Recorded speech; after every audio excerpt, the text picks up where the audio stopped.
تو نبی علیہ الصلوۃ والسلام کی سنت انسان کے لیے فلاح پانے کا ذریعہ ہے.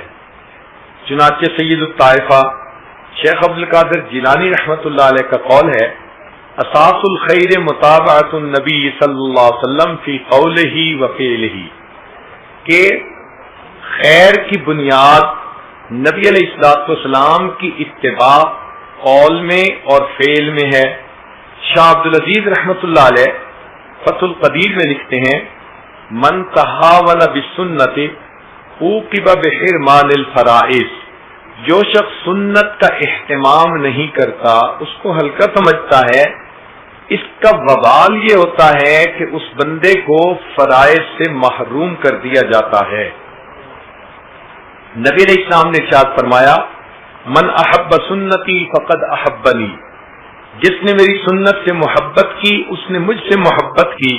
ومن احبنی کان معی فی الجنہ، اور جس نے مجھ سے محبت کی وہ جنت میں میرے ساتھ ہوگا. ایک حدیث پاک میں نبی السلام نے ارشاد فرمایا من تمسک بسنتی عند فساد امتی فلہ اجر 100 شہید، کہ جو میری سنت کا اس وقت التزام کرے جبکہ سنت کی طرف سے بے توجہی کی جا رہی ہو، اس کو چھوڑا جا رہا ہو، تو نبی علیہ السلام نے فرمایا کہ اس بندے کو 100 شہیدوں کا ثواب عطا کیا جائے گا. ایک سنت مبارکہ کو زندہ کرنے پر 100 شہیدوں کا ثواب. نبی علیہ السلام نے ارشاد فرمایا ترکت فیکم امرین، میں تمہارے درمیان 2 چیزیں چھوڑے جا رہا ہوں، لن تضلوا، تم ہرگز گمراہ نہیں ہوگے، ان تمسکتم بہما، اگر تم ان دونوں کو پکڑے رہو گے، کتاب اللہ و سنت نبی، ایک اللہ رب العزت کی کتاب اور دوسرا اس کے نبی علیہ الصلوۃ والسلام کی سنت کی اتباع کرنا. چنانچہ ہمیں چاہیے کہ ہم سنت کی پیروی کریں اور زندگی کو سنت سے مزین کریں، اپنے ظاہر کو نبی علیہ السلام کی سنت سے مزین کریں اور اپنے باطن کو اللہ رب العزت کی معرفت سے منور کریں. عام طور پر اگر کوئی ماڈل ہو تو پھر اس کو اپنانا آسان ہوتا ہے. اللہ رب العزت نے اپنے پیارے حبیب صلی اللہ علیہ وسلم کو بھیج کر اتمام حجت فرما دی کہ میرے بندو، میرے محبوب صلی اللہ علیہ وسلم تمہارے درمیان زندگی گزار چکے، اب ان کی ایک ایک بات محفوظ ہے، تم ہر عمل ان کے مطابق اگر کر لو گے تو تم قیامت کے دن میری نگاہوں میں محبوب ہوگے، پیارے ہوگے. اس لیے کہ ان المحب لما یحب مطیع، محب جس سے محبت کرتا ہے اس کا مطیع ہوتا ہے. تم اگر میرے محبوب صلی اللہ علیہ وسلم سے محبت کے دعوے دار ہو تو تمہیں چاہیے کہ تم ان کی سنت کی پیروی کرو. آپ نے تجربہ کیا ہوگا کہ جب کوئی چیز مارکیٹ میں آتی ہے تو اس کے اوپر حکومت کی اپروول کی مہر لگی ہوتی ہے. کوئی بھی فوڈ آئٹم تو گورنمنٹ اس پر مہر لگا دیتی ہے کہ ہاں یہ تمام قوانین کے مطابق کھانا تیار کیا گیا. اب مہر لگے ہوئے اس فوڈ کی کچھ اور قیمت ہوتی ہے. اگر کوئی ایسا فوڈ آ جائے کہ جس پر رجسٹرڈ ہونے کی مہر نہیں لگی ہوئی تو اس کو اول تو دکاندار ہی نہیں رکھتے، اور اگر رکھ بھی دے تو گاہک اس کو نہیں خریدتا. بالکل قیامت کے دن یہی ہوگا. اللہ رب العزت کے فرشتے متعین ہوں گے، انسان کا نام اعمال پیش کیا جائے گا، جس عمل پر سنت کی مہر لگی ہوگی اس کو اپروو کر دیا جائے گا، قبول کر لیا جائے گا، اور جس پر سنت کی مہر نہیں ہوگی اس کو رد کر دیا جائے گا. کہہ دیا جائے گا کہ آج کے دن میرے محبوب صلی اللہ علیہ وسلم کی سنت ہی کو قبول کیا جائے گا. آپ اگر کبھی درزی کے پاس جائیں کہ جی یہ میرا ایک کپڑا ہے، کرتا ہے، مجھے اس کے بالمطابق آپ ایک اور کرتا بنا کے دے دیں، تو آپ جب وصول کرنے جاتے ہیں تو پہلے کرتے کے مطابق بالکل اس کی پیمائش دیکھتے ہیں، لمبائی بھی، چوڑائی بھی، ڈیزائن بھی. اگر کوئی بھی چیز اس سے تھوڑا سا مختلف ہو تو آپ درزی کو کہتے ہیں کہ جناب جب میں نے آپ کو ماڈل دیا تھا تو تم نے کیوں اس کے مطابق نہ بنایا؟ قیامت کے دن یہی ہوگا. اللہ رب العزت ارشاد فرمائیں گے میرے بندو میں نے تمہارے درمیان ایک نمونہ بھیج دیا تھا، اپنے حبیب صلی اللہ علیہ وسلم کو بھیجا تھا، تمہیں چاہیے تھا کہ تم ہر کام ان کے طریقے کے مطابق کرتے تو اب تمہارے اعمال قبول کر لیے جاتے. چنانچہ یاد رکھیے کہ اللہ رب العزت نے اپنے تک آنے کے تمام راستے بند کر دیے سوائے اس راستے کے جس راستے پر نبی علیہ الصلوۃ والسلام چلے اور اللہ رب العزت تک پہنچے. جو بندہ چاہے کہ میں بھی اللہ رب العزت تک پہنچ جاؤں، اللہ سے واصل ہو جاؤں، تو اس کو چاہیے کہ وہ بھی ہر کام میں اللہ کے حبیب صلی اللہ علیہ وسلم کے طریقے کو اپنائے. اس سنت کی اللہ کے ہاں اتنی اہمیت ہے کہ موسیٰ علیہ السلام کو حکم ہوا کہ ان جادوگروں کا مقابلہ کیجیے. اللہ تعالی کی شان کہ حکم ہوا اذهب الى فرعون انه طغى، آپ جائیے فرعون کے پاس، باغی طاغی بن گیا ہے. موسیٰ علیہ السلام جاتے ہیں، وہاں جادوگروں سے مقابلہ ہوا. اللہ کی شان کہ جادوگروں نے ایمان قبول کر لیا. تو موسیٰ علیہ السلام حیران ہوئے، اے اللہ آپ نے تو بائی نیم مجھے فرمایا تھا کہ جاؤ فرعون کے پاس، وہ باغی طاغی بن گیا، اور اب فرعون کو تو ہدایت نہ ملی، جادوگروں کو ہدایت مل گئی.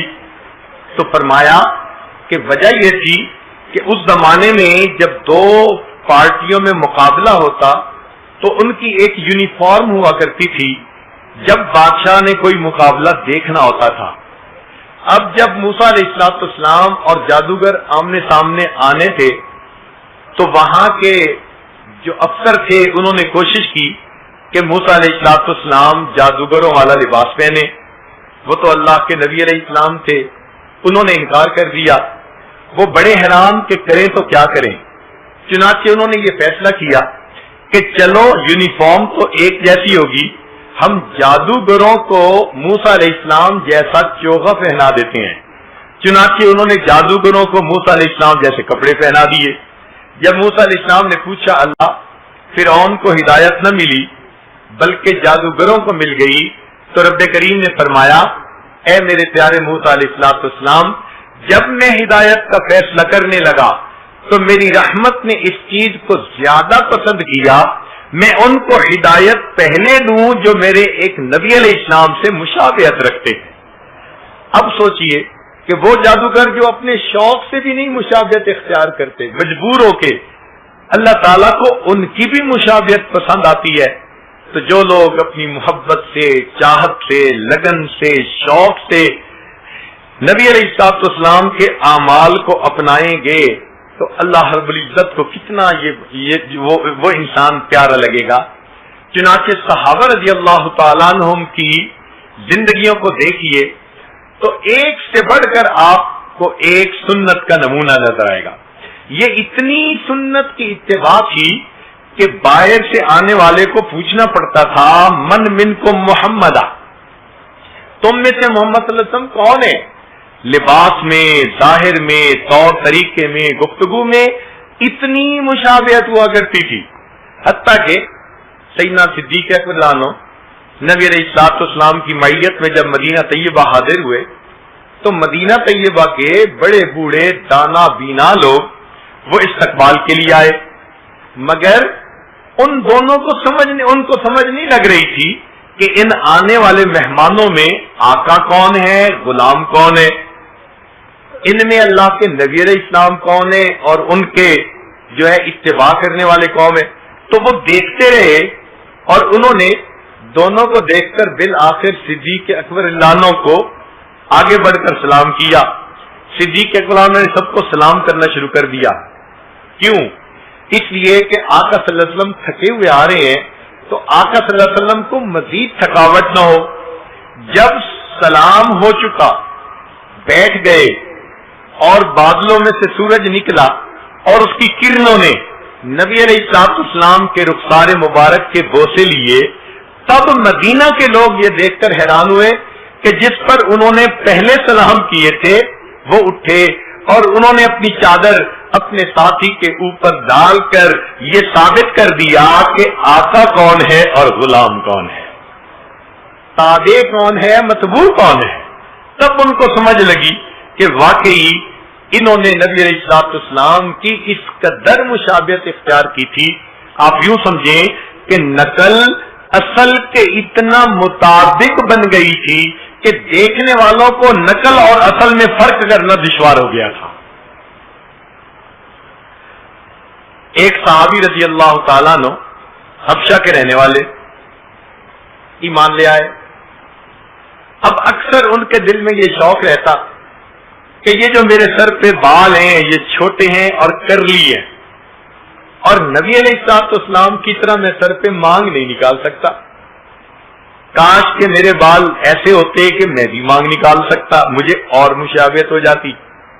یہ دل میں ان کے ایک تمنا تھی، چٹکیاں لیتی تھی۔ سردی کا موسم، ایک دن انگیٹھی جل رہی ہے اور وہ انگارے کو ایک لوہے کی سلاخ تھی، اس کے ساتھ انگاروں کو ذرا سیٹ کر رہے تھے۔ جب دیکھا کہ یہ سلاخ گرم ہو گئی تو پتہ نہیں ان کے اوپر محبت کا کیا جذبہ آیا کہ انہوں نے اس سلاخ سے اپنے سر کے درمیان یوں نشان لگا دیا۔ گرم سلاخ تھی، جلد جل گئی، خیر جب اس پر مرہم لگائی گئی تو وہ ٹھیک تو ہو گئی، اب جلنے کی وجہ سے ایک لائن نظر آتی تھی۔ لوگوں نے کہا کہ آپ نے اپنے آپ کو کیوں تکلیف میں ڈالا؟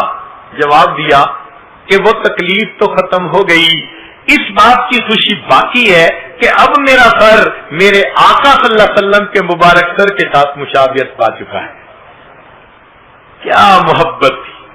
سیدنا عبداللہ ابن عمر رضی اللہ تعالیٰ عنہ مدینہ طیبہ سے مکہ مکرمہ کی طرف جا رہے ہیں، ایک جگہ جا کر رک گئے،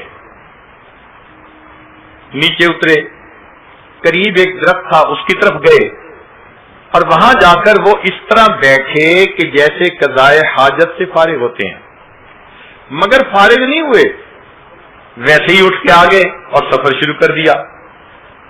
تو ساتھ والوں نے پوچھا، حضرت اگر آپ کو حاجت نہیں تھی تو آپ نے کیوں سفر روکا؟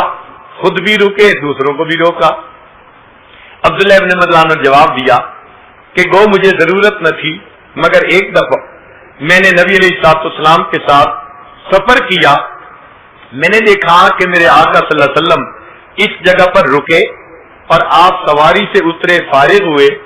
جب میں گزر رہا تھا میرے دل میں خیال آیا میں بھی وہی عمل کروں جو میرے آقا صلی اللہ علیہ وسلم نے کیا، تو میں گیا اور تھوڑی دیر بیٹھ کے واپس آ گیا۔ میرا ٹائم تو لگ گیا مگر مجھے آقا صلی اللہ علیہ وسلم کی ایک یاد کو تازہ کرنے کا موقع نصیب ہو گیا۔ اس سے اندازہ لگتا ہے کہ صحابہ رضی اللہ تعالیٰ عنہ کس قدر نبی علیہ الصلوۃ والسلام کی سنتوں کے شیدائی تھے۔ وہی سمجھا جائے گا شیدائے جمال مصطفیٰ، وہی سمجھا جائے گا شیدائے جمال مصطفیٰ، جس کا حال حال مصطفیٰ ہو کال کال مصطفیٰ۔ سبحان اللہ۔ سیدنا صدیق رضی اللہ عنہ کی اتباع سنت کا حال دیکھیے کہ نبی علیہ الصلوۃ والسلام جب غار حرا سے آئے تو اس وقت خدیجہ الکبریٰ رضی اللہ تعالی عنہا نے فرمایا آپ کیا محسوس کرتے ہیں؟ فرمایا خشیت والا نفسی، مجھے اپنی جان کا خطرہ ہے۔ فرمایا کلا، ہرگز نہیں، انک لتصل الرحم، آپ تو صلہ رحمی کرنے والے ہیں، وتکسب المعدوم وتقرئ الضیف وتعین علی نوائب الحق۔ تو انہوں نے نبی علیہ الصلوۃ والسلام کی کچھ صفات گنوائی۔ حیرت کی بات ہے کہ بعد کے زمانے میں ایک مرتبہ صدیق اکبر نے نبی السلام سے اجازت لی کہ میں حبشہ کی طرف ہجرت کر کے جاتا ہوں۔ نبی علیہ السلام نے اجازت دے دی، صدیق اکبر گئے، راستے میں تھے کہ ایک کافر نے دیکھا، اس نے کہا ابو بکر کیوں جا رہے ہو مکہ سے؟ فرمایا کہ مکہ کے لوگ رہنے نہیں دیتے۔ اس نے کہا آپ جیسے اچھے آدمی کیوں مکہ چھوڑ کے جائیں؟ انک لتصل الرحم، جو صفات خدیجہ الکبریٰ رضی اللہ عنہ نے نبی علیہ السلام کی گنوائی تھیں، بہو وہی صفات ایک کافر نے صدیق اکبر عنہ کی گنوائی، انہی الفاظ میں اس قدر کامل مشابہت تھی۔ چنانچہ یہ صحابہ نبی علیہ السلام کی سنتوں کے عاشق حذیفہ بن الیمان رضی اللہ تعالیٰ عنہ ایران کی طرف آتے ہیں، دسترخوان پہ کھانا کھاتے ہوئے لقمہ گر گیا۔ اب سنت یہ ہے کہ دسترخوان پہ لقمہ اگر گر بھی جائے تو اس کو اٹھا کے کھا لو، پاک صاف ہوتا ہے۔ انہوں نے کھا لیا۔ قریب والے نے کہا کہ جناب یہاں کے عمراء موجود ہیں اور یہ اس چیز کو اتنا اچھا نہیں سمجھتے، یہ معیوب سمجھتے ہیں۔ تو حذیفہ رضی اللہ عنہ نے آسانہ جواب دیا، فرمایا اترک سنت حبیبی لہؤلاء الحمقاء، ان احمقوں کی خاطر میں اپنے آقا صلی اللہ علیہ وسلم کی سنت کو چھوڑ دوں گا۔ اس سے پتہ چلتا ہے کہ ان کی نظر میں نبی علیہ الصلوۃ والسلام کی سنتوں کی کیا قیمت ہوا کرتی تھی۔ ہمارے سلف صالحین کی زندگیوں کو آپ پڑھ کے دیکھ لیجئے، آپ کو یہ فیچر کامن نظر آئے گا، سارے کے سارے سنت کے شیدائی، اس کے اوپر عمل کرنے والے، اس کے مطابق زندگی گزارنے والے۔ عبداللہ بن مبارک رحمۃ اللہ علیہ ایک محدث ہیں، امام اعظم ابو حنیفہ رحمۃ اللہ علیہ کے خاص شاگرد ہیں۔ ان کے جو 40 فقہا تھے جو مسائل کے استنباط میں ان کی معاون بنتے تھے، یہ ان میں سے ایک ہیں۔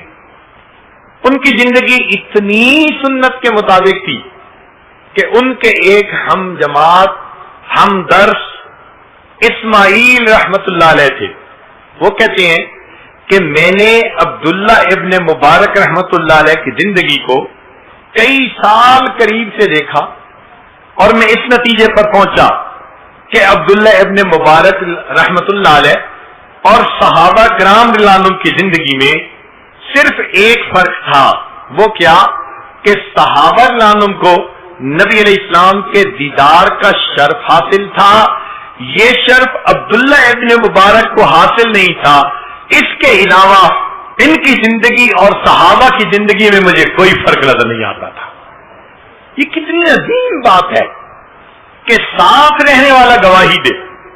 سبحان اللہ، واقعی ہمارے اکابر اس قدر سنت کا اہتمام کرنے والے تھے۔ چنانچہ جنید بغدادی رحمت اللہ علیہ کے پاس ایک سالک آیا اور 9-10 سال رہا۔ ایک دن کہنے لگا حضرت میں جاتا ہوں۔ کیوں جاتے ہو بھائی؟ حضرت میں تو آیا تھا کہ میں کوئی کرامت دیکھتا، اور میں نے تو 10 سال میں کوئی کرامت ہی نہیں دیکھی۔ تو پوچھا کہ یہ بتاؤ ان 10 سالوں میں تو نے کوئی عمل سنت کے خلاف دیکھا؟ کہنے لگا سنت کے خلاف تو کوئی عمل نہیں دیکھا۔ فرمایا کہ یہ سب کرامتوں سے بڑی کرامت ہے کہ انسان بے اختیار سنت کے مطابق زندگی گزارنے والا بن جائے، ہر عمل اس کا ایسا ہو کہ نبی علیہ الصلوۃ والسلام کی سنت کے مطابق ہو۔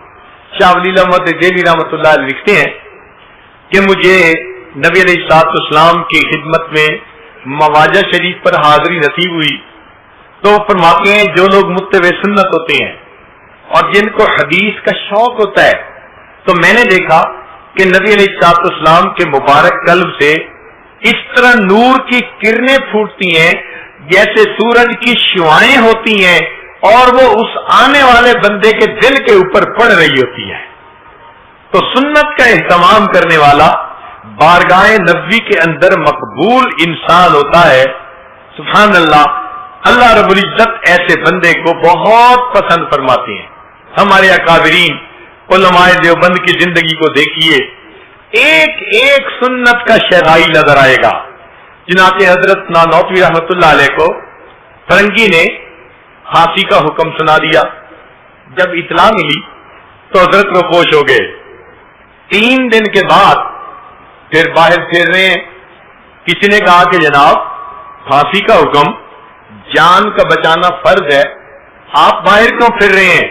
تو حضرت نانوتوی رحمت اللہ علیہ نے جواب دیا کہ میں نے اپنے آقا صلی اللہ علیہ وسلم کی مبارک زندگی کو دیکھا تو مجھے نبی علیہ الصلوۃ والسلام پوری زندگی میں 3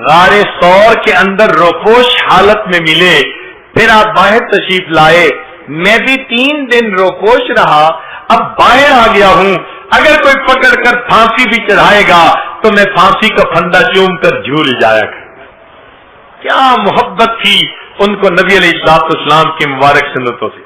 حضرت گنگوہی رحمۃ اللہ علیہ آخری عمر میں موت یا بند آ جانے کی وجہ سے بے نائی نہیں رہی تھی، تو آپ پابندی کے ساتھ سرما لگاتے تھے۔ کسی نے کہا جناب سرما تو لگاتے ہیں بے نائی بڑھانے کے لیے، تیز کرنے کے لیے، اور آپ کی تو بے نائی ہے ہی نہیں، تو فرمایا کہ لوگ بے نائی تیز کرنے کی نیت سے لگاتے ہوں گے، میں تو اپنے آقا صلی اللہ علیہ وسلم کی سنت کی اتباع کی نیت سے سرما روز لگاتا ہوں۔ سنت کا اتنا اہتمام ان کی زندگیوں میں تھا۔ حضرت شیخ خلیل رحمۃ اللہ علیہ عشاء کے بعد وتر بیٹھ کے پڑھتے تھے۔ اب عام مسئلہ تو یہی کہ کھڑے ہو کر پڑھنے کا ثواب دگنا، بیٹھ کے پڑھنے کا ثواب آدھا۔ تو کسی طالب علم نے پوچھ لیا حضرت آپ تو ثواب کے لیے بڑے حریص ہیں، ہر ایسا عمل کرتے ہیں کہ زیادہ سے زیادہ ثواب ملے، مگر نفل بیٹھ کے پڑھتے ہیں، تو فرمانے لگے کہ آدھا ثواب مجھے زیادہ پسند ہے، مگر نبی علیہ السلام وتر کے بعد نفل بیٹھ کر پڑھتے تھے، میں عمل تو وہ کروں گا جو میرے آقا صلی اللہ علیہ وسلم نے کیا ہے۔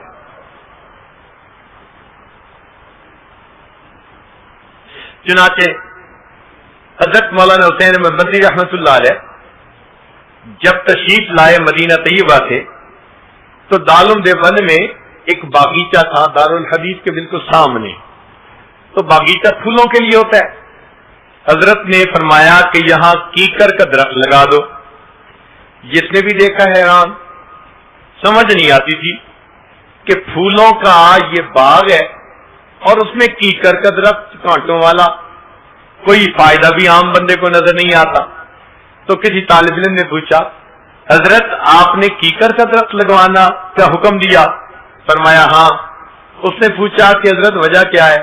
تو فرمایا کہ میں نے کتابوں میں پڑھا کہ نبی علیہ السلام نے بیت رضوان کیکر کے درخت کے نیچے لی تھی، میں نے یہ درخت اس لیے لگوایا میں دارالحدیث میں آیا جایا کروں گا، کیکر کا درخت یاد آ کے مجھے اپنے آقا کی یاد آ جایا کرے گی۔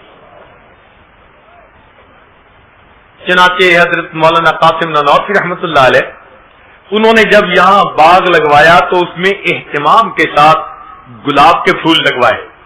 کسی نے کہہ دیا حضرت موتیے کے پھولوں کی خوشبو بڑی اچھی، فلاں پھول کی خوشبو بڑی اچھی، آپ گلاب کے پیچھے ہی پڑ گئے کہ نہیں گلاب لگاؤ۔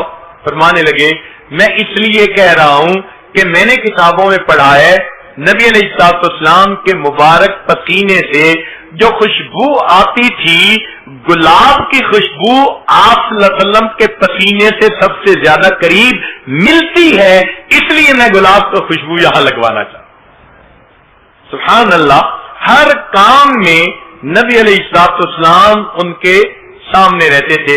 مولانا یحییٰ رحمۃ اللہ علیہ جو شیخ الحدیث رحمۃ اللہ علیہ کے والد گرامی ہے، وہ فرمایا کرتے تھے کہ اگر کوئی بندہ سنت کے مطابق پاخانہ کر لے گا اس کو اتنا ثواب ملے گا کہ خلاف سنت نفلیں پڑھنے پر بھی اس کو وہ ثواب نہیں مل سکتا۔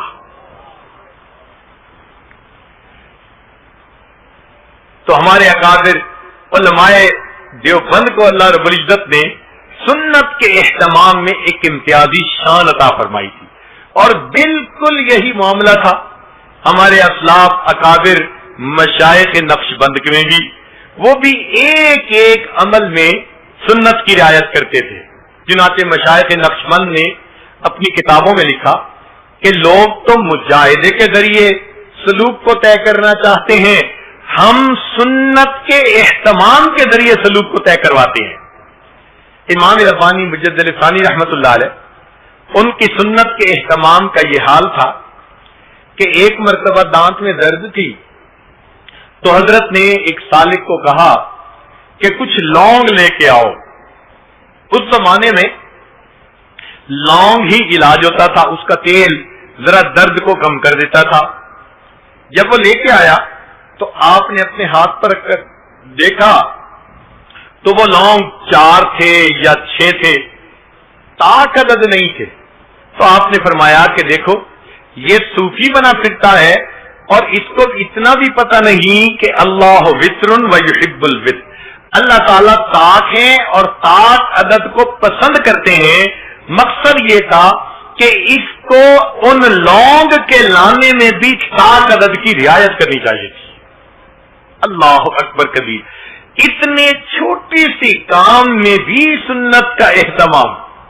چنانچہ ان کے مکتوبات کو پڑھیں تو سنت کی جو عظمت دل میں پیدا ہوتی ہے، اللہ اکبر کبیرہ، وہ بیان سے باہر ہے. ذرا سنیے اپنے مشائخ کی اتباع سنت کے بارے میں. امام ربانی مجدد ثانی رحمت اللہ علیہ ایک بات فرماتے ہیں، علماء طلباء توجہ کے ساتھ سنیں اور اس کے مزے لیں کہ سنت کی کیا وقت انہوں نے سمجھائی. فرماتے تھے ہمارے اکابر شرع شریف کے نفیس موتیوں کو، یعنی احکام شریعت کو نفیس موتیوں سے تشبیہ دی. سالک کے دل میں عظمت آئے شریعت کی. ہمارے اکابر شرع شریف کے نفیس موتیوں کو بچوں کی مانند وجد و حال کے جوز و مویز کے بدلے نہیں دیتے. جوز و مویز کہتے ہیں منقع اخروٹ. بچے ہوتے ہیں نا، وہ ہیرا موتی دے دیں گے اور اس کے بدلے اخروٹ لے لیں گے. فرمایا یہ تو بچوں کا کام ہوتا ہے. تو یہ جو وجد و حال ہے یہ اخروٹ منقع ہے، اور شرع شریف کے احکام وہ نفیس موتیوں کے مانند ہیں. عبارت کا زور دیکھیے کہ کتنی قوت کے ساتھ انہوں نے یہ بات کہی. فرماتے ہیں ہمارے اکابر شرع شریف کے نفیس موتیوں کو بچوں کی مانند وجد و حال کے جوز و مویز کے بدلے نہیں دیتے. نفس سے فس کی طرف مائل نہیں ہوتے. نفس سے مراد قرآن و حدیث اور فس سے مراد تصوف کی کتاب فصوص الحکم. نفس سے فس کی طرف مائل نہیں ہوتے. فتوحات مدنیہ سے فتوحات مکیہ کی طرف التفات ہی نہیں کرتے. فتوحات مکیہ یہ ابن عربی رحمت اللہ علیہ کی تصوف کی کتاب ہے، اور فتوحات مدنیہ سے حدیث پاک مراد ہے. تو فرماتے ہیں ہمارے اکابر شرع شریف کے نفیس موتیوں کو بچوں کے مانند وجد و حال کے جوز و مویز کے بدلے نہیں لیتے. نفس فس کی طرف مائل نہیں ہوتے. فتوحات مدنیہ سے فتوحات مکیہ کی طرف التفات نہیں کرتے. ان کا کارخانہ بلند ہے. اللہ اکبر کبیرہ. آپ اندازہ لگائیے کس قدر سنت کا اہتمام انہوں نے سمجھایا کہ ہمیں ایک ایک کام سنت نبوی صلی اللہ علیہ وسلم کے مطابق کرنا چاہیے. چنانچہ مرزا بے دل نے ایک شعر لکھا. وہ شعر ایک ایرانی شیخ تھے، ان کو اچھے لگے. انہوں نے دل میں فیصلہ کیا کہ میں جاؤں گا اور مرزا بے دل سے ملوں گا. جب وہ آئے تو مرزا بے دل ایک حجام کے پاس بیٹھے تھے اور وہ اپنی ریش کٹوا رہے تھے. جب اس ایرانی شیخ نے دیکھا تو اس نے ایک ٹھنڈی سانس لی، ایک آنکھ کھینچی. جب اس نے دیکھ کے آنکھ کھینچی تو مرزا بے دل نے کہا کہ آپ کیوں کھینچتے ہیں؟ ریش میں خراشم دلے کسینہ میں خراشم. میں اپنی داڑھی کو کاٹ رہا ہوں، کسی کے دل کو تو نہیں نہ ایذا پہنچا رہا. انہوں نے جواب میں کہا بلا دل رسول اللہ صلی اللہ علیہ وسلم میں خراشم. تو عام بندے کا دل نہیں دکھا رہا، تو آقا صلی اللہ علیہ وسلم کے مبارک دل کو دکھا، تو سید القلوب کو دکھا رہا ہے. جب انہوں نے یہ بات کی مرزا بے دل پہ چوٹ لگی. اس نے کہا جزاک اللہ کے چشمم باز کر دی، مرابا جان جا ہمراز کر دی. اتنا اہتمام تھا ہمارے مشائخ میں نبی علیہ السلام کی سنتوں کا کہ ایک ایک سنت کے اوپر وہ اپنے آپ کو قربان کر دیا کرتے تھے. چنانچہ ایک بزرگ تھے جن کا معمول یہ تھا کہ 1,00,000 مرتبہ درود شریف پڑھ کر کچھ عرصے بعد نبی علیہ السلام کو تحفہ بھیجا کرتے تھے. پھر 1,00,000 درود شریف پڑھ کر پھر تحفہ بھیجا کرتے تھے. ان کی زندگی کا یہ معمول تھا کہ لاکھوں مرتبہ انہوں نے نبی علیہ السلام کی خدمت میں درود و سلام کا تحفہ بھیجا. ان کو ایک مرتبہ خواب میں نبی علیہ السلام کی زیارت نصیب ہوئی. وہ فرماتے ہیں کہ میں نے نبی علیہ السلام کو دیکھا، آپ کا سینہ انور گریبان کھلا تھا اور کچھ داغ تھے جیسے زخم کے ہوتے ہیں. تو میں دیکھ کر ذرا حیران ہوا، قریب ہوا. میں نے کہا اے آقا صلی اللہ علیہ وسلم، مجھے آپ کا سینہ چھلنی نظر آتا ہے، زخم کے نشان نظر آتے ہیں، خیریت تو ہے؟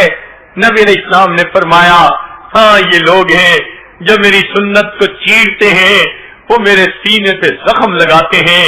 میں نے کہا اے آقا صلی اللہ علیہ وسلم، یہ کفار ہیں، زندگی بھر جنہوں نے آپ کو تکلیف پہنچائی، اب بھی وہ تکلیف پہنچانے والے کام کرتے ہیں. نبی علیہ السلام نے فرمایا میں کفار کی بات نہیں کر رہا، مجھے میرے رشتہ داروں نے تکلیفیں پہنچائی، میں سجدے میں گیا، اوجڑی اوپر ڈال دی گئی، میں گلی میں سے چلتا تھا، لوگ میری طرف دیکھ کر بسا اوقات تھوکا کرتے تھے، میرے چہرے پہ مٹی پھینکا کرتے تھے. مجھے ان سے کوئی گلہ نہیں، اس لیے وہ تو کفار تھے، گلہ تو مجھے ان سے ہے جو کلمہ پڑھتے ہیں، مجھے اپنا آقا اور سردار مانتے ہیں، اور جب عمل کا وقت آتا ہے وہ میری سنتوں کو ذبح کر دیتے ہیں. ان کو احساس ہی نہیں ہوتا، ان کی وجہ سے آج میرا سینہ زخمی ہے. غیروں سے گلہ نہیں ہوتا، گلہ اپنوں سے ہوا کرتا ہے. فرمایا مجھے اپنی امت سے گلہ ہے، اس لیے کہ یہ ماننے والے لوگ تھے. جب انہوں نے میری سنت کا جو ہے وہ اہتمام نہ کیا تو غیروں سے کیا امید کی جا سکتی ہے. نبی علیہ السلام نے جب یہ بات فرمائی، ان بزرگ کی آنکھوں میں آنسو آ گئے. فرمایا تم تو غیروں کی بات کرتے ہو، ہم نے اپنے بھی آزمائے ہیں. تم تو غیروں کی بات کرتے ہو، ہم نے اپنے بھی آزمائے ہیں. لوگ کانٹوں سے بچ نکلتے ہیں، ہم نے پھولوں سے زخم کھائے ہیں. میرے آقا صلی اللہ علیہ وسلم خواب کے اندر غم زدہ حالت میں ہیں کہ مجھے غم ہے اپنی امت کی وجہ سے، جو کلمہ پڑھنے والے صبح اٹھتے ہیں، چہرے سے سنت کو ہٹا کر اس کو گٹر کے اندر ڈال دیتے ہیں. کھانے کی سنت کا اہتمام نہیں، پینے کی سنت کا اہتمام نہیں. گھر کے اندر 10 روپے کا اگر کوئی بلب ٹوٹ جائے تو ماں بچے کے تھپڑ لگا دیتی ہے، وہی بچہ میری سنت کو توڑ دیتا ہے. ماں کے سر پہ جوں نہیں رینگتی، وہ ٹس سے مت نہیں ہوتا، باپ اس کا کوئی نوٹس نہیں لیتا. تو معلوم ہوتا ہے میری سنت ان کی نظر میں 1 روپے کے برابر بھی اہمیت نہیں رکھتی. یہ میرے وہ امتی ہیں جو میری شفاعت کے ہر وقت جو ہے وہ دل کے اندر حسرتیں رکھتے ہیں، لیکن میری سنت کا مذاق اڑاتے ہیں. اور پھر اور بھی زیادہ دیکھیے، کچھ تو وہ لوگ ہیں جنہوں نے انگریزی تعلیم پا کر دنیا داری کا راستہ اختیار کر لیا. اللہ کے حبیب صلی اللہ علیہ وسلم کو زیادہ تکلیف تو پھر ان سے پہنچتی ہے جو طالب علم بھی کہلائے، گھروں کو چھوڑ کر مدرسے میں بھی آ گئے. یہ لوگ جو کل میرے وارث بننے کے جو ہے وہ امیدوار ہیں، یہ بھی میری سنتوں کا اتنا اہتمام نہیں کرتے جتنا کرنا چاہیے تھا. مجھے ان سے زیادہ تکلیف پہنچتی ہے. یہ تو کل میرے وارث بننے کی تمنا رکھنے والے، مجھے اس سے زیادہ تکلیف پہنچتی ہے. چنانچہ علماء نے لکھا ہے ہم جتنے بھی اعمال کرتے ہیں قیامت کے دن اللہ کے حبیب صلی اللہ علیہ وسلم اس پر گواہ بنیں گے. قرآن کی آیت سے یہ ثابت ہے.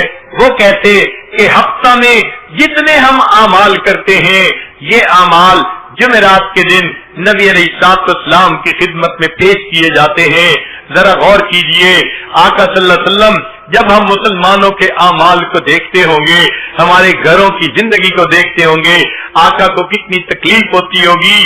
یہ میرے وہ امتی ہیں جن کی خاطر میں رات کو سجدے میں پڑھ کر امتی امتی کہہ کے اللہ سے دعائیں مانگا کرتا تھا، میں اتنے لمبے سجدے کرتا تھا، میری عائشہ اٹھ کر میرے پاؤں کو ہلا کے دیکھتی تھی کہ میرے آقا صلی اللہ علیہ وسلم کی روح تو پرواز نہیں کر گئی۔ میں اللہ سے ایک ہی دعا مانگتا تھا، یا رب امتی، اے اللہ امت کا جو ہے وہ حساب آسان کر دینا۔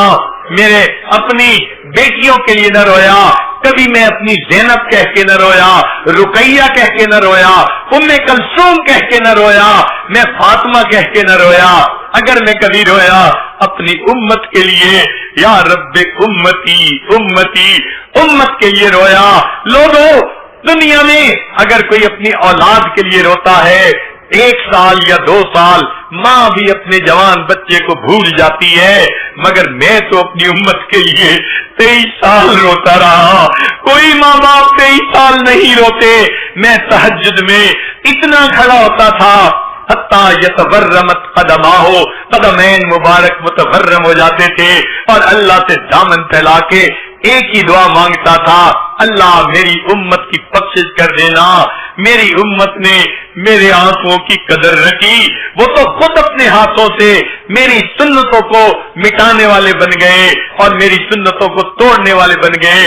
ذرا ان کے گھروں کو دیکھو، آج میری سنتوں کی مذبح گاہیں بن چکی ہیں۔ جب شادی کا موقع ہوتا ہے ہر ایک کو منا لیتے ہیں، رشتہ دار ہو جا کر منا لاتے ہیں، قریب بھی جو ہے ہمسایہ ہو اس کو بھی منا لیا جاتا ہے، گھر کا ڈرائیور ناراض ہو اس کو بھی منا لیا جاتا ہے، گھر میں کام کرنے والی خادمہ ناراض ہو اس کو بھی پیغام بھیج دیتے ہیں، اور جی شادی کا موقع ہے سب کو بلا لینا چاہیے، کوئی بات نہیں ہم سوری کر دیتے ہیں۔ سب ناراض لوگوں کو منا کے گھر بلا لیا جاتا ہے، جب شادی کا وقت آتا ہے میری سنت کو گھر سے نکال دیا جاتا ہے۔ کیا ان کی نظر میں میری سنت کی کوئی اہمیت نہیں؟ کیوں یہ مجھے نہیں منانا چاہتے؟ کیوں یہ مجھے خوش نہیں کرنا چاہتے؟ تو واقعی اللہ کے حبیب صلی اللہ علیہ وسلم نے اگر قیامت کے دن ہم سے پوچھ لیا میرے امتی تو نے میری سنت کی کیا قدر کی، ہم کیا جواب دیں گے؟ احادیث میں آتا ہے نبی علیہ السلام حوض کوثر کے ہم پر ہوں گے، اس وقت کچھ امتی آئیں گے لیکن ان کو اس طرح دور بھگا دیا جائے گا جیسے اونٹ کو ہنکا دیا جاتا ہے، کہہ دیا جائے گا اے اللہ کے حبیب صلی اللہ علیہ وسلم یہ آپ کے امتی تو تھے لیکن سنتوں کو توڑ کے خوش ہوتے تھے، غیروں کے رسم و رواج پہ عمل کرنے والے، غیروں کے طریقوں کو اپنانے والے، سوہکن چلے جاؤ یہاں سے، دفعہ دور ہو جاؤ یہاں سے۔ اللہ کے حبیب صلی اللہ علیہ وسلم اس وقت ایک آنکھ ادھر نہیں دیکھیں گے کہ تم نے تو میری سنت کا اہتمام نہ کیا۔ اگر قیامت کے دن ہم نبی علیہ السلام کی بارگاہ میں حاضر ہوئے، اے اللہ کے حبیب صلی اللہ علیہ وسلم ہماری شفاعت کر دیجئے، اور نبی علیہ السلام نے جواب میں اتنا پوچھ لیا کہ بتاؤ تم نے زندگی میں میری سنتوں کو کتنا اپنایا تھا، تو اس وقت ہم کیا جواب دیں گے؟ اللہ کے حبیب صلی اللہ علیہ وسلم نے فرما دیا تم ایسے وقت میں پیدا ہوئے جب لوگ اپنی چیزوں کا تعارف کروا رہے تھے، جب ایڈورٹائزمنٹ کا زمانہ تھا، ہر بندہ اپنے پروڈکٹ کو پوری دنیا کے اندر ایڈورٹائز کرنے کے چکر میں لگا ہوا تھا، لوگ تو اپنے پیتل اور تانبے کو بھی سونا بنا کے پیش کر رہے تھے۔ وہ میرے امتی تمہارے ہاتھ میں تو میری سنتیں سونے کی مانند تھی، بتاؤ تم نے میری سنتوں کا کتنا تعارف کروایا۔ لوگوں نے سیل فون جیسی چیز کو کچے اور پکے مقام میں پہنچا کے دکھا دیا، تم نے میری سنت کے لیے کیا قربانی دی، کتنی کوشش کی، تم نے کہاں تک میری سنت کو امت کے سامنے پیش کیا۔ ہم اس وقت کوئی جواب نہ دے پائیں گے کہ اللہ کے حبیب صلی اللہ علیہ وسلم ہم نے آپ کی سنتوں کے لیے کیوں نہ کوشش کی۔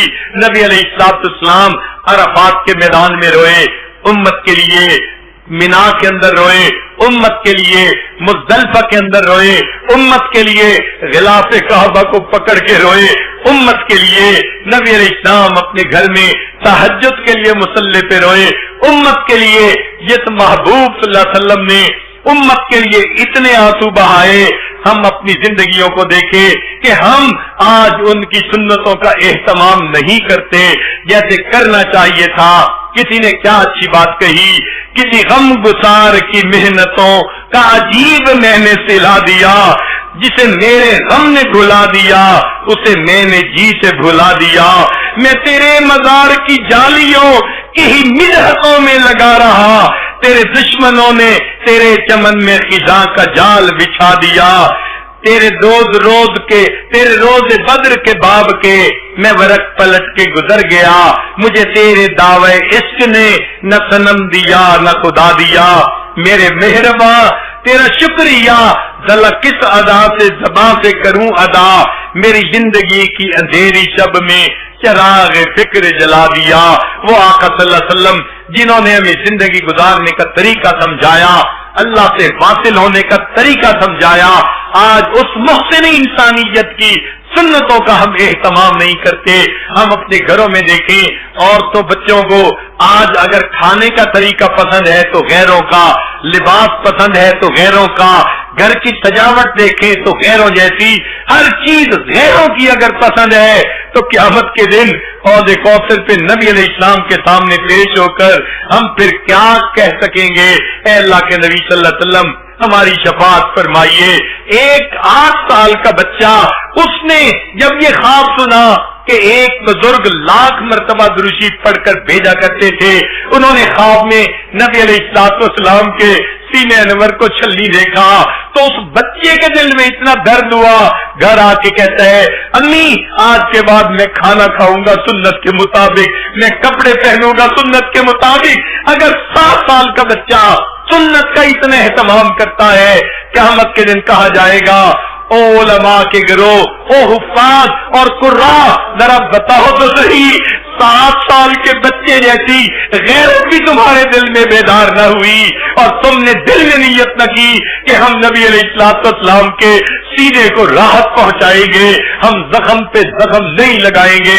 سوچئے تو صحیح پھر قیامت کے دن ہم اپنے آقا صلی اللہ علیہ وسلم کو کیا جواب دیں گے؟ افسوس کی بات ہے جن سے وفا کرنی تھی آج ہم ان سے جفا کر رہے ہیں, جن سے جفا کرنی تھی آج ان کے طریقوں کو اپناتے پھر رہے ہیں. پھر قیامت کے دن ہمارا کیا معاملہ ہوگا؟ ہم نے بہت سارے لوگوں کو دیکھا ہے اپنے ماں باپ کا دل دکھاتے ہوئے جھجکتے ہیں, امی روٹ جائے گی, ابو روٹ جائیں گے, میں یہ کام کرنا پسند نہیں کرتا. وہی بندہ جو ماں اور باپ کے دل دکھنے کا اتنا خیال کرتا ہے, جب سنت کا وقت آتا ہے بے درے سنت کو توڑ دیتا ہے, احساس تک نہیں ہوتا. اس سے میرے آقا صلی اللہ علیہ وسلم کا دل دکھے گا, میں نبی علیہ السلام کے دل کو خوشی پہنچانے کی بجائے ان کو تکلیف پہنچانے کا باعث بن جاؤں گا. چنانچہ آج وقت ایسا آ گیا کہ ہم نبی علیہ السلام کی سنتوں کا اہتمام کرنے کا عہد کریں کہ آقا صلی اللہ علیہ وسلم آپ کی ایک ایک سنت پر ہم عمل کریں گے اور نبی علیہ السلام کی سنتوں سے اپنے آپ کو مزین کریں گے. ذرا توجہ کیجئے گا, اپنی بات کو سمیٹتے ہوئے یہ عاجز ایک بات مثال دے کے سمجھاتا ہے. کسی ماں کو بیٹے سے اتنی محبت ہوتی ہے, اگر ہاتھ میں اس کے تصویر ہو اور کہہ دیا جائے ذرا بچے کی تصویر آگ میں ڈال دو, ماں کہے گی یہ کیسے ہو سکتا ہے, میں اپنے بچے کی تصویر آگ کے ڈال دوں, اسے کہو اسے پھاڑ دو, وہ کہے گی میں پھاڑتی بھی نہیں. اس محبت کی وجہ سے جو ماں کو اپنے بیٹے سے ہے, ماں اپنے بیٹے کی تصویر کبھی آگ میں نہیں ڈالتی. سوچئے اگر قیامت کے دن کوئی بندہ اپنے ظاہر کو نبی علیہ السلام کی سنتوں سے سجا کر اللہ کے حضور کھڑا ہوگا, کیا اللہ رب العزت اپنے محبوب کی شبیہ کو جہنم کی آگ میں ڈالنا پسند کریں گے؟ کبھی نہیں کریں گے.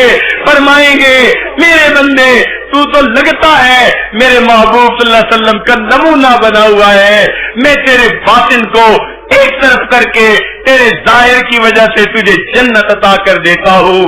سبحان اللہ, ہم نے دنیا میں دیکھا ظاہر کی وجہ سے محبت کی جاتی ہے.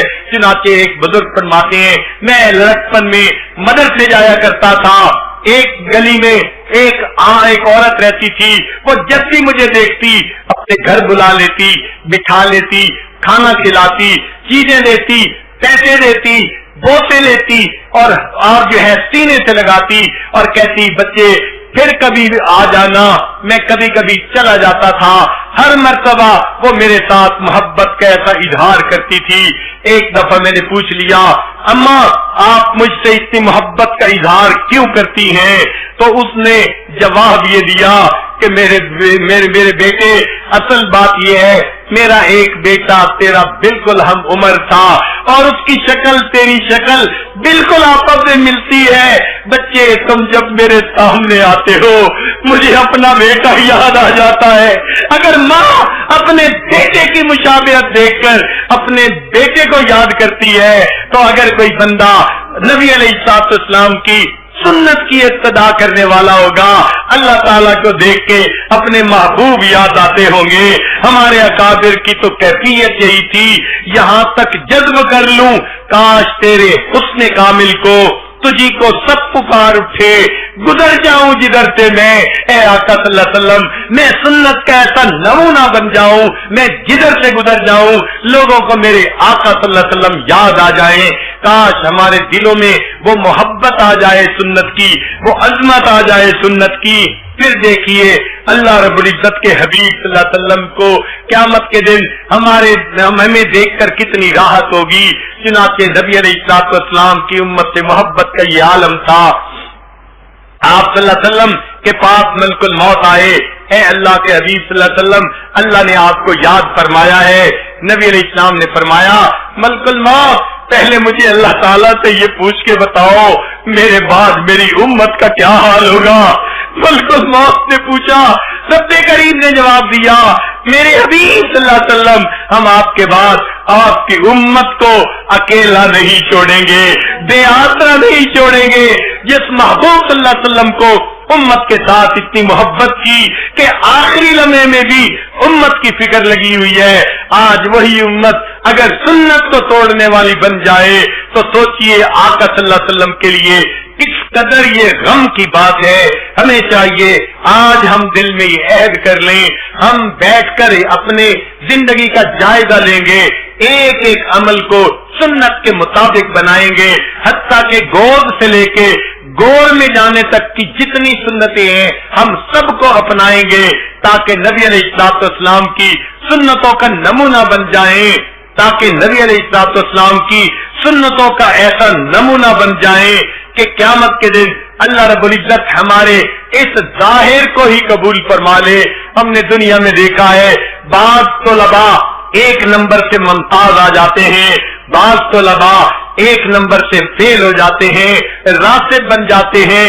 ذرا سوچئے تو صحیح اگر ایک نمبر اتنی اہمیت رکھتا ہے تو ہم اگر ایک سنت کو اپنائیں گے ہو سکتا ہے یہی سنت ہمارے لیے اللہ رب العزت کی نگاہوں میں ممتاز ہونے کا ذریعہ بن جائے. اللہ کو یہ بات پیاری لگے اور اللہ ہمارے لیے سنت بری زندگی گزارنی آسان فرما دے. اللہ تعالیٰ کے لیے یہ بات کوئی مشکل نہیں. ہاں ہم تو ظاہر کو سجا سکتے ہیں باطن کا معاملہ تو اللہ کے ذمہ ہے.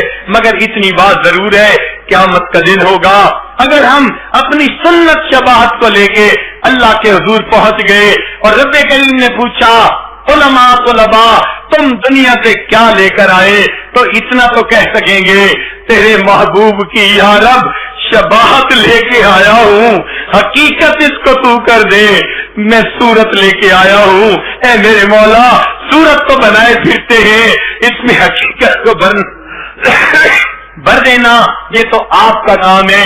آپ رحمت کی ایک نظر ڈال دیجئے ہمارے من کی کیفیتوں کو بھی سنت کے مطابق بنا دیجئے تاکہ ظاہر و باطن سنت کے نور سے منور ہو جائیں. اللہ تعالیٰ آج کی اس محفل میں ہمیں سنتوں بری زندگی گزارنے کی توفیق عطا فرمائے حتیٰ کہ جب موت کا وقت آئے ملک الموت آئے دلوں کو ٹٹولے عشق نبی سے بھرا ہوا پائے دماغوں کو ٹٹولے علم نبی سے بھرا ہوا پائے ہمارے اعضاء کو ٹٹولے سنت نبوی سے مزین نظر آئے اور وہ بھی اس کی گواہی دے دے کہ یہ بندہ مجھے اپنے آقا کا غلام نظر آتا ہے. سوچئے کتنی کامیاب زندگی ہوگی. رب کریم ہمیں ایک ایک سنت پر محبت کے ساتھ عمل کرنے کی توفیق عطا فرمائے اور اس سنت کے نور کو پوری دنیا کے اندر اللہ پھیلانے اور پہنچانے کی توفیق عطا فرمائے۔ وآخر دعوانا ان الحمد للہ رب العالمین۔